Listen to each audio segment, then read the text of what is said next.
Oh, suicide drone!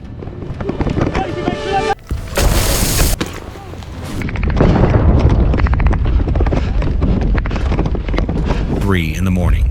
No warning, no briefing. Just a commander's voice cutting through the dark. Get your kit on. Move. Now. Nobody knew the scale of what was coming. Not yet. But in the minutes that followed, the reports started filtering in. Voices clipped and urgent on the radio.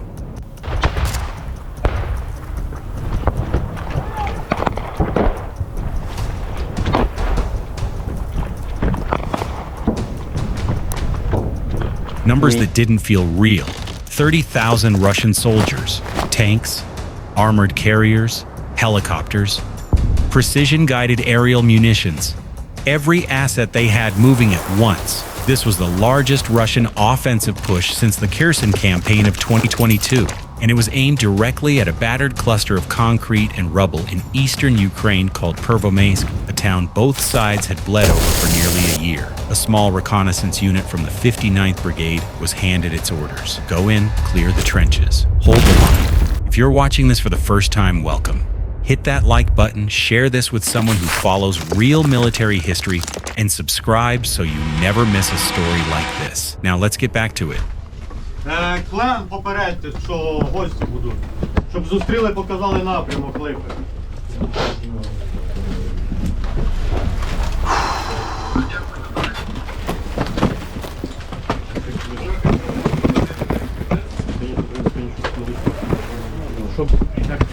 Eastern Ukraine. Dawn just beginning to break. The streets of Pervomaysk were already ruins, buildings gutted by months of shelling, roads cracked and dust covered. The kind of place that maps still label as a town, but that looks from the ground like the end of something. An 8-man quick reaction force stepped out into the open. Daylight. A kilometer of exposed road between them and their objective. In modern combat, walking across open ground in daylight is one of the most dangerous acts a soldier can perform. The surveillance drones can see everything. They move faster than decisions. They do not miss twice. One man later said it was the single most frightening moment of his entire time in Ukraine. Not a firefight, not a mortar strike, just that walk through a ruined city in the open. The mission was simple in theory. Descend into a system of mixed trenches.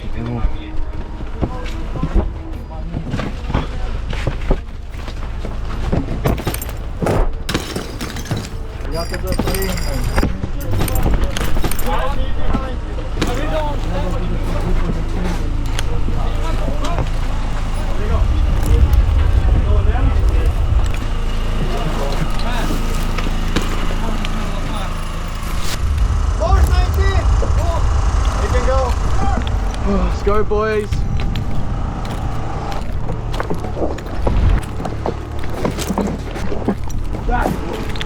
Positions partly held by Ukrainian defenders, partly seized by Russian assault teams pushing through the chaos and drive the threat back. But they had no idea what they were walking into. They moved in single file. An electronic warfare backpack on the team brought the first one-way strike drone spiraling into the ground before it reached them. But the drone was the least of it. The trench system was chaos. Ukrainian soldiers, dozens of them, had compressed into a tiny corner of their own defensive line, too exposed to move forward, too exhausted to push back. Russian assault teams had been dropped from armored carriers in the open field, sprinted across, and dropped into whatever trench they could reach first. In some positions, a Ukrainian-held trench sat within 15 meters of a Russian-held one. The team dropped in. 4 minutes later, the mortars found them. The first rounds hit close, then closer. Experienced soldiers can read the sound of incoming fire. The pitch of the howl, the speed of it rising, tells you what the next 2 seconds will bring. One round landed just outside the trench lip. Shrapnel ripped downward into the position. And then one of their own went down. A teammate known to the others as Swede had fought alongside some of these men from the very first days of the war. So we gotta go and take the fucking next trench fast, otherwise we're not gonna be fitting this place. Yeah. No, man, I feel bad. Forward. We need one guy covering this sector. Кто-то туда смотрит? Не, там нету обзора. Блядь. Rosyjscy żołnierze są wzięci w kleszcze między ukraińskimi oddziałami, ale to akurat wyszło im na dobre. Can one of the guys have a look at that fucking... Wśród ochotników 3 żołnierzy jest rannych. Dalsze posuwanie się naprzód w tej sytuacji nie jest dobrą decyzją. Podejmują decyzję o wycofaniu się. Ryder, this is Dave. Get cover, get cover. Jeden z żołnierzy zaczyna silnie kaszleć. Został ranny odłamkiem podczas ataku moździerowego. One guy, we gotta get eyes up a little bit. Hold on, Swede, work, take care, Swede. We gotta move back. Yeah. We have to fucking move back. When the dust cleared after impact, someone heard him coughing, assumed it was debris in the air. Then another voice, sharp, alarmed, different in tone from everything else around it. Yeah, it's good, it's good, it's good. Oh, suicide drone! Fucking hell! We need to fucking get back. Fucking out of here. We gotta get out of here, boys. Go! Go, go, go!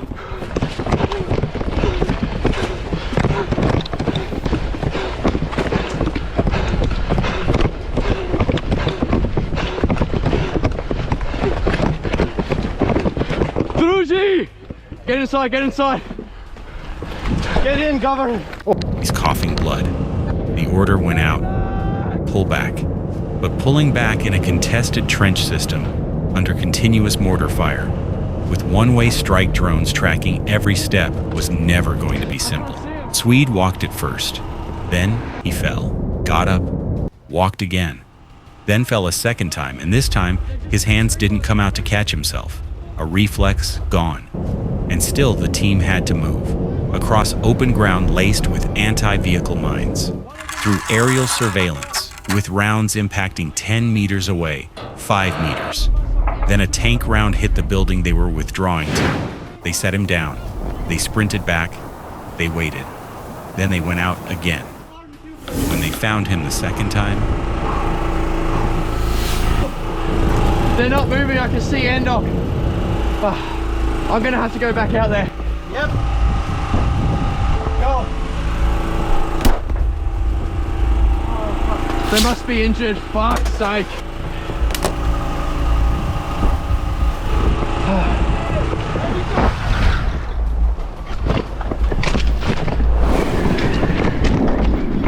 he was on his back in the field, looking up at the sky.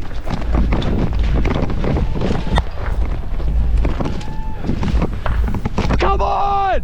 Blood from his nose and mouth, eyes open, but looking through them, not at them. CPR was attempted. He was already gone. 2 days later, same town, same fight. Here, go, go. Go that side, go this side, got this side, got this side. Got it. Yeah. Come on, Swede. Come on. The forward positions at Tiki and Stalker sat at the edge of Pervomaysk. Hey guys, security, Endok, I need your help. I need your help, man. Yeah. Get it just before the wire, just before the wire. Watch your mines. They're right off the path. Yeah, it's small. Switch hands, switch hands. Mine left still. Come on, Swede. Come on. Mine right. Come on, Swede. Hang on, buddy. 16 men, 2 teams. 800 meters of open ground in front of them. Sunrise broke, and out of the low morning glare came the armor. A column of Russian armored carriers appeared, moving faster than expected. Too fast for the minefield to slow them. The radio call went up armored column, 400 meters and closing, and every man scrambled to the earthen berm. What the defenders saw next would be described later as something out of a war film. Except there was no cut, no pause, no score building underneath it. Just vehicles closing at speed, with infantry on the hull and a commander visible in the open hatch pointing forward. One machine gunner settled behind his combat equipment on the dirt berm, loaded armor-piercing incendiary rounds, and opened fire. He worked with the detachment of a craftsman, vehicle to vehicle, position to position. He later said there was no emotion, no thought, just work. The carrier stopped, ramps dropped, dismounts poured out the rear. He kept firing. On the left flank, the fight collapsed into close-range men, hurling impact devices over a low earthen mound, hearing movement on the other side, hearing voices, throwing again. They threw 40 between them. The Javelin team inside the trench took a direct mortar strike. One operator stumbled out holding his head, hands pressed to his face. The only one moving. The asset was gone. The machine gunner took shrapnel to the back, smelled his own skin burning, said 2 words. Take the gun, walked 30 meters, got patched by the team medic, and returned to his position. A second armored column appeared 500 meters out, then 300. No one Inside the predicted window! what came next. Come on, boys. One spot. Spread out. Yes, we're moving along that road. We started taking direct fire. We pushed into a building. I think this is hotel.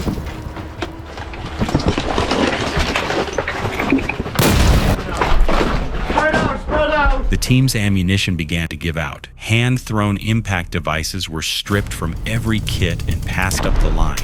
Ryder, what position are what direction are the Russians advancing from? Are they coming from the south? Southeast. Do you copy? Over. Then there were none left to pass. Men called out on the radio for anything, and the Ukrainians in the trench began topping up magazines by hand and passing them upward. One fighter looked at the last grenade remaining on his kit and held it for a moment. From that way. There's movement over there, but it's Ukrainians, okay? They're moving right to left. Okay. Our mortar just fucking hit outside here before. I think through there we should be able to see. Is that way southeast? You mean under the rubble or through that door? Under the rubble just there. Okay, we take a look. Okay. He understood what it might be for, but the moment never came. The Russian infantry, after absorbing devastating losses in the open field, went to ground. The assault broke. Sporadic fire continued, but the push had stalled. This was the moment everything shifted. Then came the night. Moving the wounded out of Pervomaysk after dark meant navigating constant indirect fire, collapsed building interiors, and frontline corridors that changed by the hour. This is the second time I've been hit in this position though.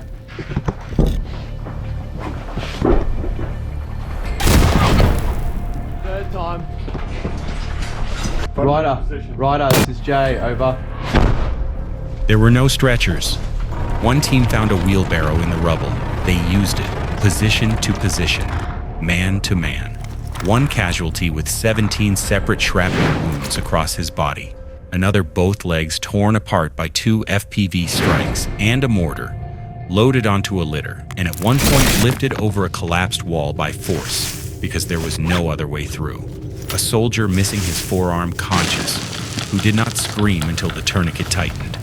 One commander, with no night vision equipment and no radio, walked the perimeter of a forward position in pitch dark with a white flashlight, the kind of light visible from kilometers away on an active front line searching for a missing man.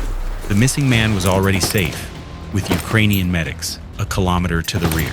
No one knew that until they walked back empty-handed. The Humvees came in one at a time. The road into Pervomaysk was under constant artillery observation. The vehicle stopped, turned around. You had less than 2 minutes to load and move. Some men held on from the outside. The last group outheard the artillery restart as their vehicle arrived. They loaded anyway. They moved. Pervomaysk did not fall that day. It held for another 6 weeks ground that dozens of men had bled across, fought over, and in some cases carried each other back from, before the line was eventually ceded. In those days of combat, the unit counted what it had lost. Swede, 2 days before the Stalker defense. Gander hit by a mortar strike on the berm while engaging the 2nd Armored Column. And Stresky, a new soldier, his first major engagement, who fought with the discipline of someone 3 times his experience who was believed to have turned back alone to cover his teammates' withdrawal. He did not come back. 3 men, 3 separate moments inside the same grinding battle for a single unremarkable town on the Eastern Front. Who's shooting? We gotta get in threes. We gotta keep pushing to the tree line, yeah? Oh yeah, we gotta push. Guys, scoot down so the weight's not all in the front. Yeah, if you can. How you doing, Swede? You awake? He's good. How many are with you? Howdy, this Norland. I'm last man. GIA left behind. You copy? Gotta go, man. All right. Okay, let's go. How you doing? Okay, come on. Come on. The soldiers who survived said plainly and without drama that by any reasonable calculation, they should not have made it out. Somewhere between the mine-marked paths and the mortars that landed 5 meters short, they did. Pervomaysk eventually fell, but the men who held it and the ones who didn't, they don't move from those fields. They stay.